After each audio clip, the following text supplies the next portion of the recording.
Good afternoon, good evening, and good morning, depending on where you are joining us today. My name is Lynette Owens, and I am the founder and global director of Trend Micro's Internet Safety for Kids and Families program.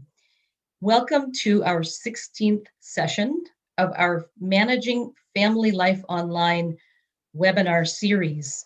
This series is part of Trend Micro's program to help educators and parents and children all around the world to become great digital citizens. And we'd love to be doing this work in person in those communities around the world, but obviously we cannot. So last spring, we moved to a virtual environment to do this work. And one of the things that has come out of that pivot is this webinar series. We are so grateful for technology that has allowed us to stay connected to the families that we're trying to serve. And we're very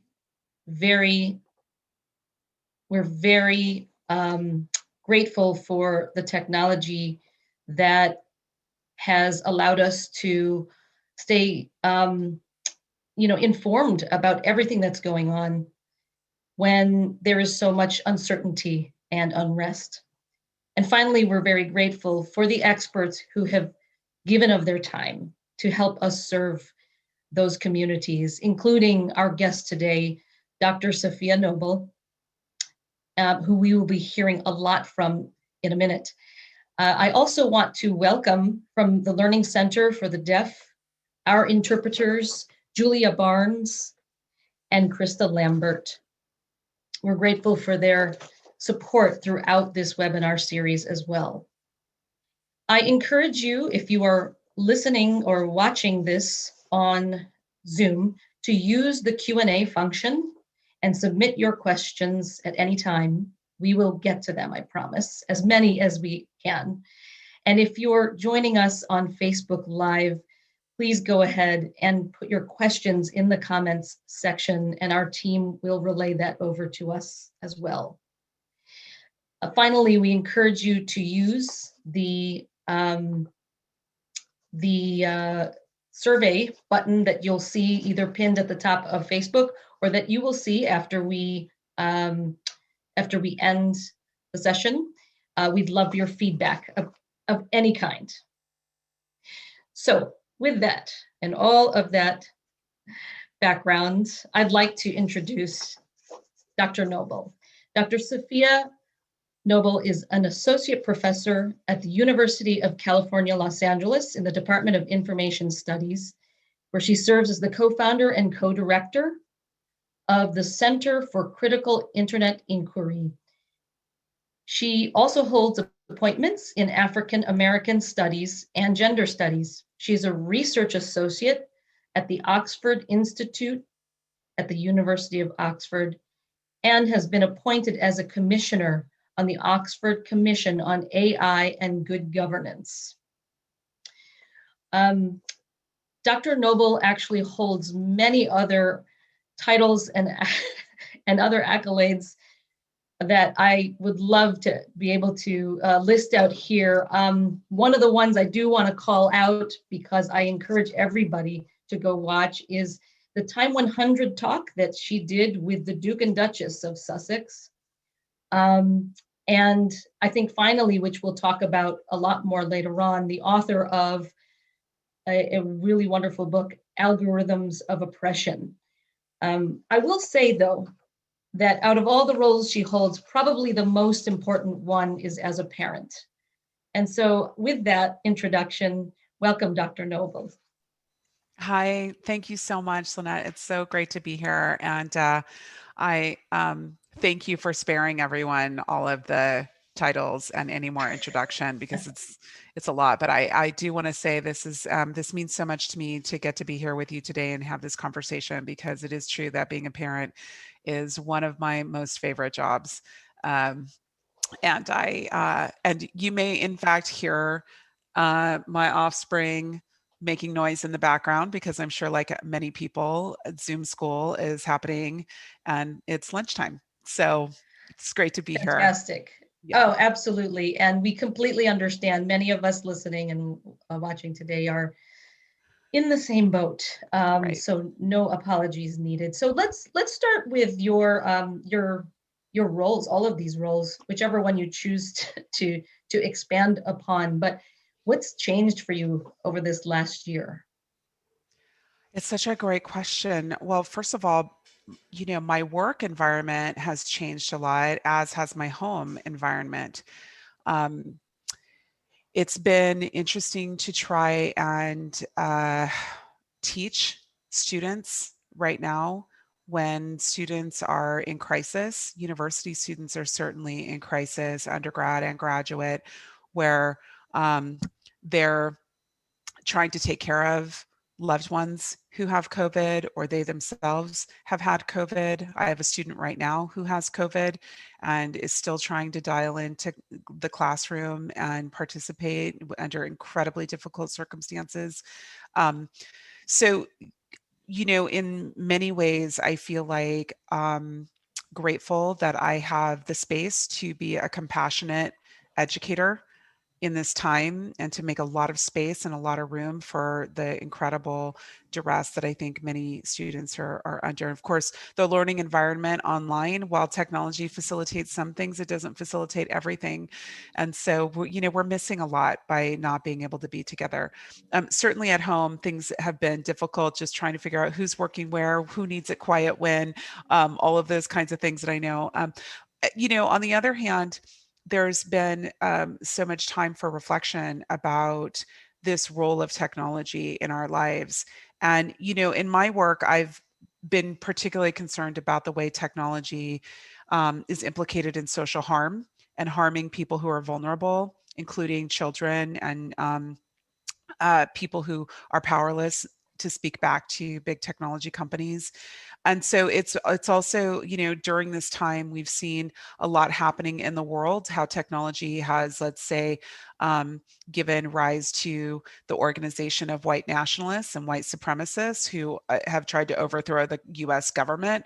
There's a lot that's been happening over this past year during this time of coronavirus. And so there's a lot to think about with, all of these various kinds of engagements. Yeah, and I think that we still don't know what the impact will be once we're on the other side, if we're truly ever on the other side of the pandemic. But I do think it's a good idea for us to do some of that reflection, particularly with our relationship to technology and how that has changed, if at all, during the past year. Um, Yeah. because it was sort of this situation was thrust upon us, and we amazingly, as human beings, have often proven we are resilient. We've gotten this far, but we still don't know what the long-term impacts are on our children, on us, on our society. Absolutely. I'd love to hear about your work, the research that you're doing specifically around algorithms, and maybe take us back a little bit further to the moment when you just knew this is what you wanted to do. What was that moment? It's interesting because I think we all have this kind of something happens and it changes the trajectory of our lives. For me, I got married and I moved to the Midwest with my husband to be close to his family and my stepdaughter. And um, I had just left the advertising industry when I was kind of moving to the Midwest. I was in the process of that. And I thought, the recession had hit and the mortgage crisis was unfolding. And many people were in crisis, including ourselves. I mean, everybody we knew who was working in advertising was losing their jobs. Big companies were laying off thousands of people. It was a good time to go back to graduate school. I was in my late 30s. I actually got my PhD when I was 41. So I encourage anybody watching to know that it's never too late to reinvent and go after things that you're interested in. And, I was, I was noticing that as I went, got into graduate school, that so many people were thinking about technology still in these like very liberatory ways. And there was a conversation that was underway among scholars who were doing all of this partnering with Google. There was a massive project underway. Some teachers might know about it, but definitely librarians know about this big Google Book digitization project that was going on, where academic libraries all over the world, in the English speaking world, were allowing Google to come in and digitize millions of volumes. And I kept thinking, this is so bizarre, this like transfer of public goods into this private corporation. And there was this amazing book written by Siva Vaidyanathan called The Googleization of Everything and Why We Should Worry. And that book changed me. What I loved about that book is he was arguing here in like 2010, 11, that we were seeing massive transfers of knowledge into these tech companies, private tech companies, and that was going to cost society something. And I started thinking more specifically about, well, who is it really who's going to pay the greatest price? And of course, what we know is it's always poor people, people of color, indigenous people who always pay the greatest price when there's a loss of public goods in our societies around the world. I started thinking about like, well, how are communities and people being represented? And I started doing searches on keywords around identities that were close to me that mattered. So I started, keyword searching on Black girls, Black women, Latina girls, Asian girls. Again, thinking about children in particular, my daughter was about, she was like a tween at the time. And I was stunned to see how much pornography came up when you typed these keywords for these children, these girls of color identity.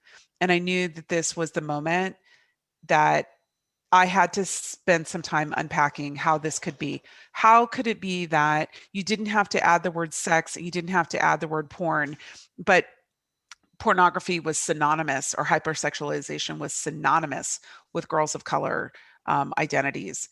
And for the last 10 years, I've really been on a journey of thinking about and arguing that algorithms fundamentally at the core level of how they're encoding ideas, dramatically misrepresent people of color and have serious consequences.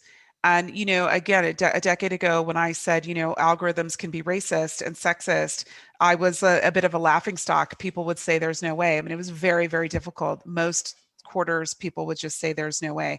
So I was arguing this for a long time. And now, of course, this is a mainstream conversation. You can pick up any newspaper any week and it will talk about biased or discriminatory algorithms. So we've come a long way, fortunately, in trying to understand and unpack some of these issues. Well, I'm sorry that was the moment that had to lead you to the work that you do, but I'm so grateful that you have done it, because I will say, if anybody out there chooses to go to a search engine right now and search for the words that Dr. Noble has just said, you won't find what she found anymore. Something changed because of the work that you did. Now you're going to find articles talking about what you had raised. And it's amazing. In every talk that you've done, the examples you shared are all different now when I go and search for those terms. That's right. So you're doing really important work for all of us. I do want to unpack search engines in particular, because I know that when we think of algorithms, they have their place in many areas of the technology that we use. Probably the more recent examples around facial recognition, and are there stories of how those have gone wrong. But with search engines in particular, I know that you argue that it's not necessarily the code itself, but it's the business model that drives search engines. That is actually what's tilted against the people to whom it is most costly. So can you talk a little bit about that? What is it about search engines in particular that is perpetuating Okay, so I'm type so of glad you asked. inequality? Yeah, I'm so glad you asked that question because I think the prevailing logic, even still, for most people is that whatever you get in a search engine is just what's most popular. This is really what most people believe. They think kind of two things. They think it's most popular. So if it's bad information, right, or it's like egregious, like the examples I've given, they'll say, well, that's just because everybody who's looking for Black girls or Latina girls or Asian girls is looking for porn. And that's why you get that. Um, and of course, we could spend some time thinking about, well, what does that mean when actual Latina girls do searches for themselves, right? Like what should that even be legitimate that you have this kind of tyranny of the majority because these girls of color will never be the majority of the population. So there's actually something to think about with that. um, but of course one of the things I really try to impress upon people is that search is an advertising tool. It is fundamentally at the business model, it is an advertising platform. It is not a public library. It is not a knowledge portal. It is what you find on the first page is likely been paid for to be optimized to show up in that space. Now, sometimes if it's something banal, there's very little consequence. You're looking for, you're trying to solve a mathematical equation, you're using Google, you're trying to figure out where's the closest Starbucks or coffee shop or something. Those kinds of things will be generally reliable and you can count on them. It's actually because people use search for a lot of banal kinds of information that they really trust and believe that the algorithms are curating or vetting or giving them the most reliable, trustworthy information. As soon as you depart from the banal and you start getting into social phenomena, it starts to unravel. Then you start to see that there's what's been optimized. There's the issues of actors who are interested in manipulating what we call metadata, which is the information about the information that you're going to find. It's the keywords that get embedded in the website, right, or kind of at the level of code. So there's those things happening, and then there is kind of the programming dimension of it, what the people who work in these companies are doing, and the kind of the what they don't see, what they don't test for, what they're never thinking about, and this of course reflects back on the incredibly, um, you know, pathetic way in which these companies do not have a diverse workforce. They do not hire women of color for the most part. They're not underrepresented communities, working on these technologies. So they don't even understand the implications of what they're programming and how they're often optimizing some of the worst kinds of information, disinformation, propaganda, racist propaganda, sexist content. They don't look for it, and they're not even trained to think about how they may be amplifying some of the worst kinds of information. This So is also one of the basically, reasons. Well, I will oh just yeah, say this is one of the reasons why often when I talk to teachers and parents, I say, listen, don't tell your children constantly to just Google it on something that's difficult to understand, assuming that the knowledge is knowledge or that it's stable. It isn't. And you see this in the book. I have so many examples of other scholars who've discovered and journalists how a search on the word Jews will give you Holocaust denial websites and, anti-Semitic propaganda, and it looks legitimate and it's on the first page. So you have to really be thoughtful and careful in these spaces. yeah, and I think that's really good advice of the way we talk to our children, that don't just Google it. I know that many. I actually thought that Wikipedia was sort of the the one that librarians don't want to see kids using solely as a source, but okay as a starting point. But it sounds like we need to also reconsider Google as that source for, as you say, that which is not banal. That is great advice, and something I think we'll probably adopt in our own messaging as we go out into communities in the future. Now, I know that you have been working and have counseled Google. Uh, is that right? Well, I have not ever officially counseled Google. I will say I know for a fact from people who are there and who've been there um, from Googlers that, they took my book and it was like a big book of tickets, so, they're like, oh, let's just figure out what to fix. And so I do know that there is that kind of a relationship between the examples that me, the journalists, that people on Twitter, that all kinds of people surface up, they immediately go and try to fix that, which is very different. They are much more responsive in that way to the criticism. But I would argue that my work of watchdogging a company like Google or other tech companies that I watch, is subsidized by the public. I'm a state employee. I work for the University of California. Why is the state of California vis-a-vis researchers,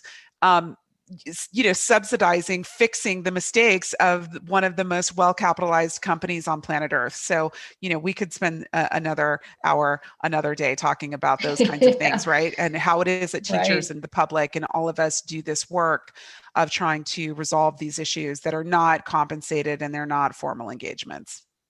Well, if you could, I'm just going to wave a magic wand here now then. So if you could have anything change, whether it's Google, Facebook, name your favorite platform. If you could change one thing today, what would you change? I think that I would bring back, um, shift the paradigm around slow forms of knowledge and critical thinking and critical engagement. So I would have a library in every single neighborhood with well-funded librarians. I would have well-funded public education, K through higher ed, because one of the things that I know being a university professor is that I say to my students, listen, if you think Google is it and that's the answer, why don't you drop out of college and just use your phone for the rest of your life to get through? And then all of a sudden they're like, okay, Professor Noble, we get it.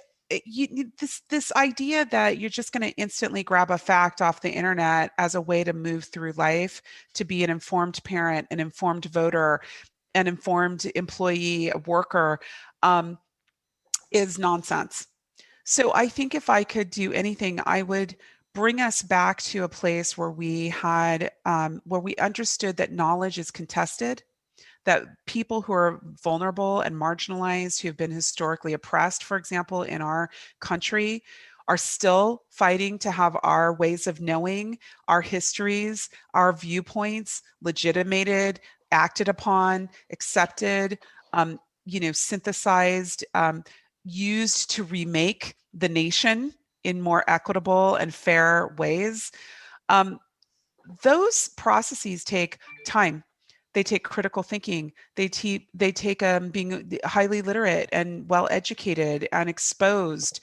And I don't think that any of these technologies, Wikipedia or Google, I think those acculturate us to instant gratification, instant knowledge, assumptions about a fact-based, um, uncritical way of thinking, Mhm. and even losing the ability to see what is a truthful fact or not. I mean, we see the evidence. We're living through this moment of what I think of as like akin to the fast food, the fast information culture.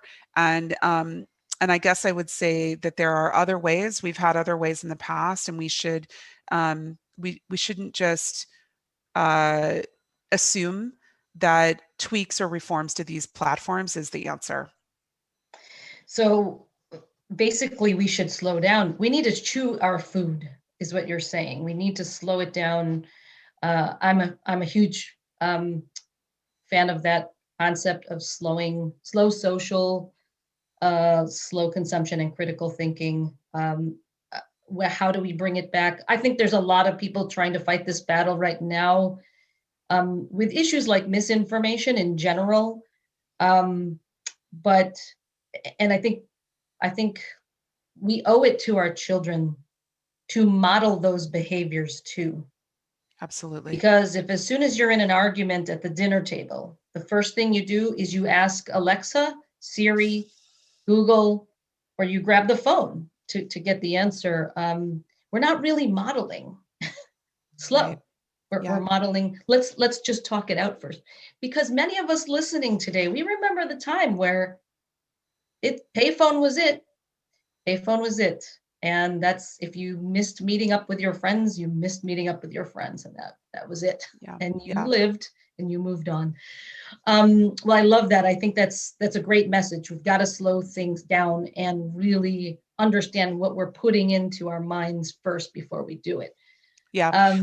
If I may, Yeah. Lynette, let me just add one more thing. One of the reasons why we have seen, libraries and schools, public media systems, these are all democratic institutions. They're fundamental institutions to support this experiment that we're in of still trying to build a multiracial, equitable democracy. If you defund all of those institutions, what you only have left are the Googles, the Facebooks, the Wikipedias of the world. Okay, so there's actually a relationship, there's a tension here between these kinds of institutions. What we see now is that that sector, the tech sector, and this is one of the reasons I'm so critical of that sector, is because it has effectively directly defunded the democratic institutions. We're talking about, here I'm in California, the heart of Silicon Valley and Silicon Beach, all right? And we have seen effectively all of our educational systems defunded. That happens when this sector doesn't pay taxes. This happens when they offshore their profits. This happens when municipalities and municipal governments and state governments give huge tax breaks and subsidies. In some cases, you have companies like Apple who get tax refunds. They don't even pay into the system. We have to ask ourselves what it means when that withdrawal of resources from society into shareholder bank accounts, okay, then creates the conditions for our democratic institutions to crumble, and that creates a new market opportunity. So see, part of the problem right now with COVID is that the only sector that's making money, printing money, trillions of dollars, is the tech sector. What's happening, meanwhile, is all of our schools, our teachers, everybody's falling apart. So there's a tension and a relationship here that we have to think about: the business models, the investments we make as a society. We have overinvested in the tech sector through the divestment from education and the kinds of institutions that we need to actually prepare us to stand up to the disinformation and the misinformation and the propaganda that they put out there for us. So it's a very important. It's a big one. Yeah, it is. And I think that's the time we're going to spend, is sort of looking at the root causes of why we are where we are today. I want to just switch real quickly here. There was, in the fall, I think as early as this fall, people finding examples of, I don't know if it was algorithm, I don't know what it was, but it was on Twitter. If anyone wants to look this up. And for some reason, when they switched over to machine learning, if you had an image that had both a black and a white person in it, but it's larger than the space that your tweet allows for, the part of the picture that would show, regardless of where each of the individuals was in the photo, up at the top or the bottom, would always show the white person. And I think Twitter obviously was made aware of it. I have no idea if they have fixed this, but they haven't really acknowledged why that happened in the first place. Are you familiar with this situation, and what is going on? I'm not familiar with internally how they resolved it, but I know that they jumped on this issue quickly to try to address it. And Twitter did officially kind of tweet out that they had been made aware and they were going to fix this issue. I think what happens here is, this is just so interesting to me. I could sit and nerd out on these things all day long, which I do. Part of what you're onto it, which is that machine learning algorithms are trained on data sets often that are, we call this like dirty data. They're trained on data sets that are racist, that are classist, that are, hold these kinds of discriminatory values. And so the machines will be trained to prioritize certain voices, images, people, and it will also misrecognize many times. So, a very similar kind of issue happened years ago where Google's machine learning algorithm in Google Images was tagging photos of African Americans as gorillas. You might remember this. This was like a huge issue.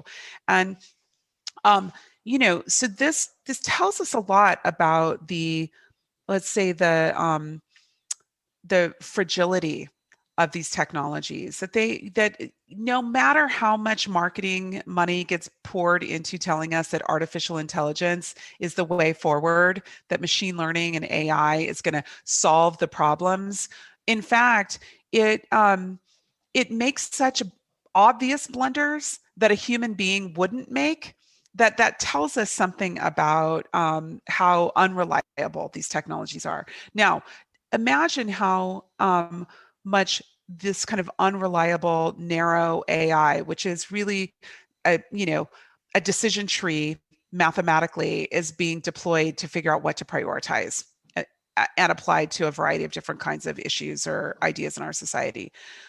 Imagine what it's like when these kinds of, I think of them as dangerous, but these faulty algorithms get applied to deciding who gets into college, who gets a loan, who gets a mortgage, who gets a job, which resumes get screened into a pool, which names are deemed problem names. And of course, we know that any ethnic name or name that might get associated or framed as a Black name or a Black sounding, African American sounding name gets screened out. I mean, we have so much evidence in every quarter.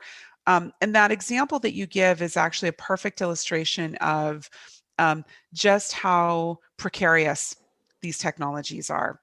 Um, I'll tell you another one. My husband asked me the other day how come I don't ever use Zoom backgrounds, and I said, well, I have curly hair, and here's the problem: when Zoom virtual background hits, it just gives me like a Darth Vader helmet. You know what I mean? It just like smooths everything out, and then it looks ridiculous because Zoom backgrounds are for people with straight hair. They're not for people with curly hair. It doesn't look good. It looks terrible. So there's so many little things like that. Now here's who notices. Who notices are the people of color. Who notices are Black people. Who notices are women.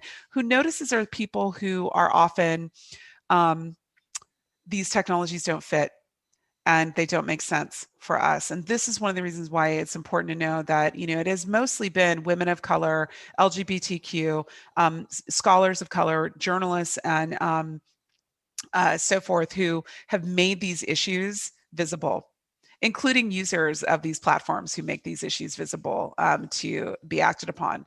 And I think that our contributions are really important in this way. I agree. And I had no idea about Zoom. I did know about the situation where there were two professors, I think. One was white, one was Black. And for some reason, the Black professor, using a background face, just disappeared. He was headless. Right. Image. And the other professor was not. So, I think it's incumbent upon us as parents to really think about who we want to back, brands that we want to buy, and values that we want to instill in our children, so that they in turn can make those choices for themselves when they get older. I feel that this generation coming up is extremely activist. They are very much prioritizing the companies that they work for, the brands that they buy, and the lifestyles that they're associated with. Many of them do care that the rest of us care, Yes. And they will forego or choose not to work for companies that don't uphold the values that they uphold. So I have hope. I have some hope for the future. So, in terms of the work that you do, how would you advise us to talk to our children about algorithms? What would we want children to know about them to help them be great digital citizens? Well, I have these conversations in my house all the time. And I had these conversations with my stepdaughter as she was growing up. She's 25 now. The time flies by, I will tell you. And um, well, one of the things that we do as just like a practical practice is if we have a question, my son has a question about something, I'll say, why don't you talk to your teacher about that? Why don't you check a book out of the library about that? And he'll say, Mom, why don't you just Google it? And I'm like, well, listen, you can Google it, but then you're going to have to go do like you got to double click on it. You got to do a deep dive. It's just not sufficient to stop with Google. Now, he's growing up in a house where his mom is like one of the foremost scholars, critics of Google. So he kind of knows. But you know, what's interesting is I see there's like a tipping point where then he's pushing back and he wants to embrace them all because I am a critic of them. So I've learned as a parent a lot about that, which is I try to use every opportunity, and I think this is a tip for other parents to get him to think critically about it. So, for example, um, the school asked him to use a Chromebook for school this year, and he got in the car and he saw this. We picked it up, and I said, okay, here's what I want you to know about the Chromebook. Every single time you and your friends are chatting, you're doing a side thing on the Chromebook, your teacher can see it.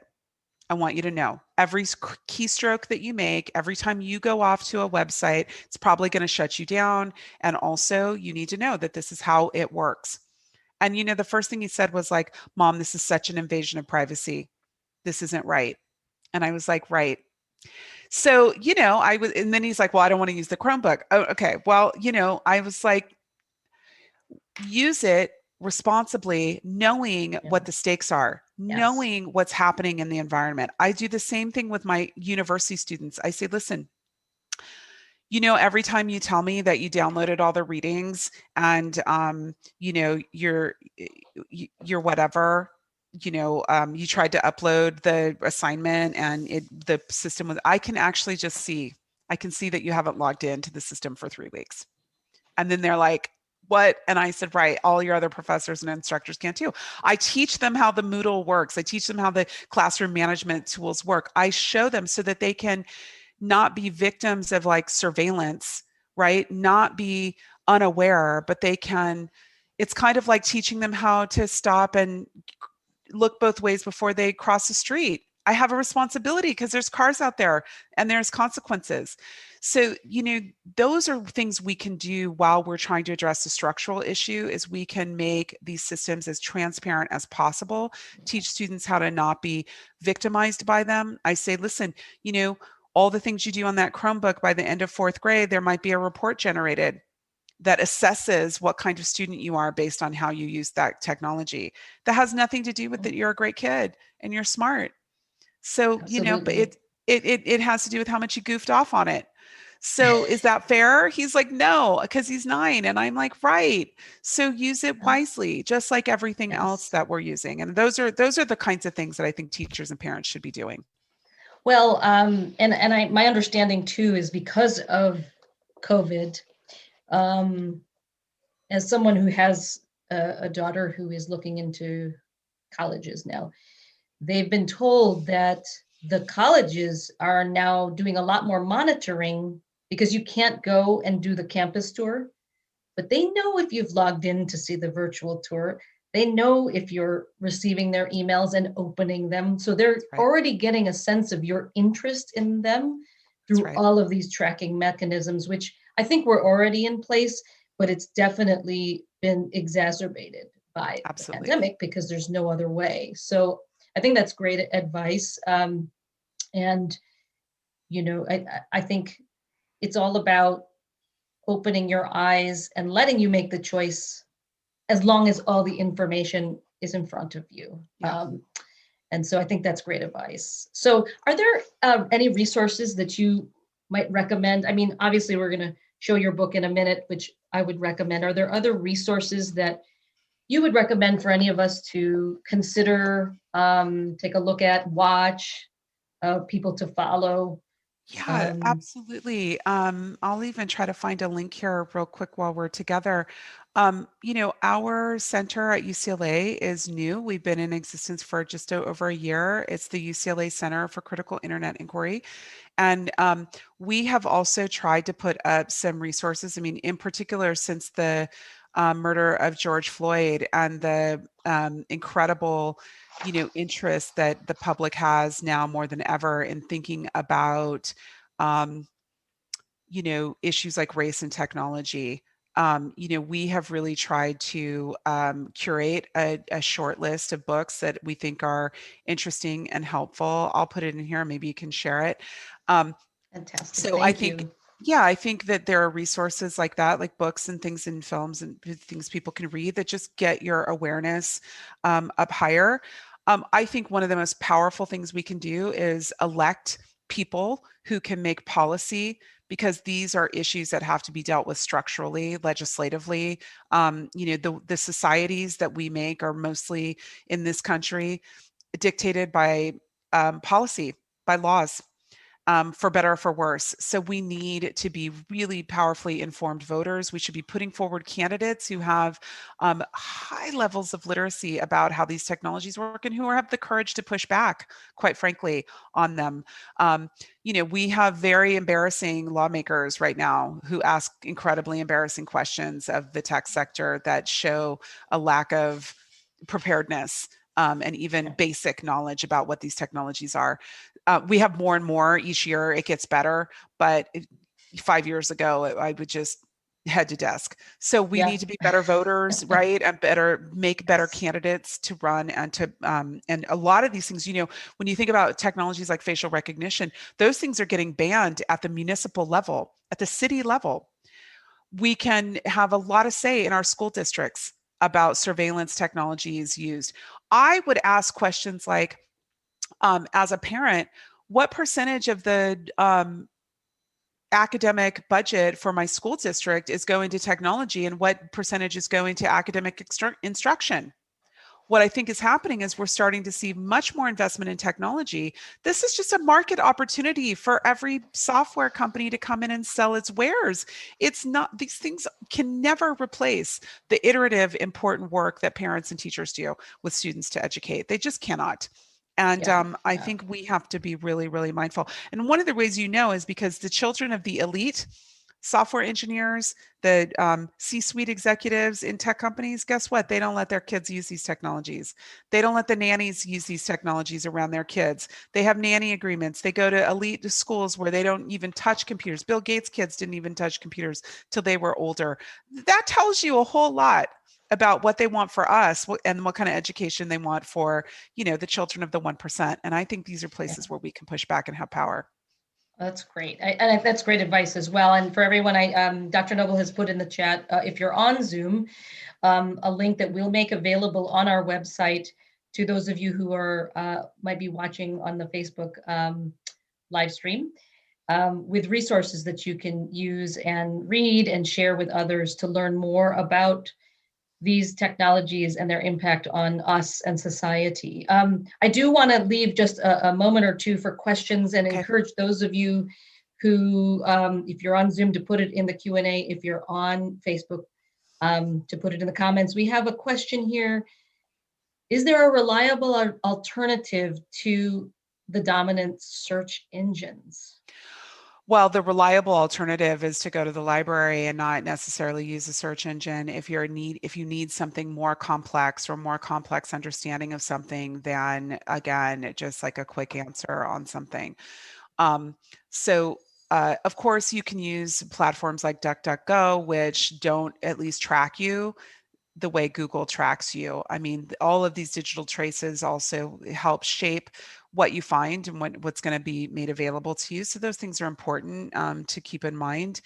I recommend logging out of search engines, using incognito, trying to do everything you can to not have your digital traces follow you and create, these kinds of filter bubbles. I think those things are important. Cross-verify with other people, ask other people in other parts of the country to do searches on certain things. If that's really the only resource you have. I know libraries are closed right now. Have conversations, vet, try to look at the veracity of the websites that you're looking at. There are tools that are available online that can help you figure out if a website is propaganda, or if it's kind of factually based. Try to stay into the zone of libraries, I think, and other kinds of information professionals, whose bottom line is not on the line. Absolutely. And I think one more question here, and then we will probably have to wrap it up. What are your opinions of more secure browsers that block tracking and ads? Yeah, I mean, I think, Mozilla and Firefox try to have that model of, reducing the kind of tracking and ads. I mean, that is definitely important. That will alter the kinds of things that you see. I wouldn't make the assumption, though, that everything you find in a search engine is super hyper custom to you. That is not true. That level of personalization is not specific to the individual. What those ads do is help kind of aggregate us into big profiles, consumer profiles, and might skew content in those ways, but it's not custom to the individual, at least not yet. So sure, to the degree that you can use, I would say in other kinds of software like Tor, or these kinds of IP blockers, to be very careful. People who are using IP blockers are often also doing things in the dark web. The FBI might come kick your door in. You have no idea. I mean, it's hard to differentiate if you're just a parent trying to be like a responsible, user of technology, or whether you're like sex trafficking and need an IP blocker to block at that level. So you have to be very careful with those kinds of things. They actually might end you up on a list or something that you don't want.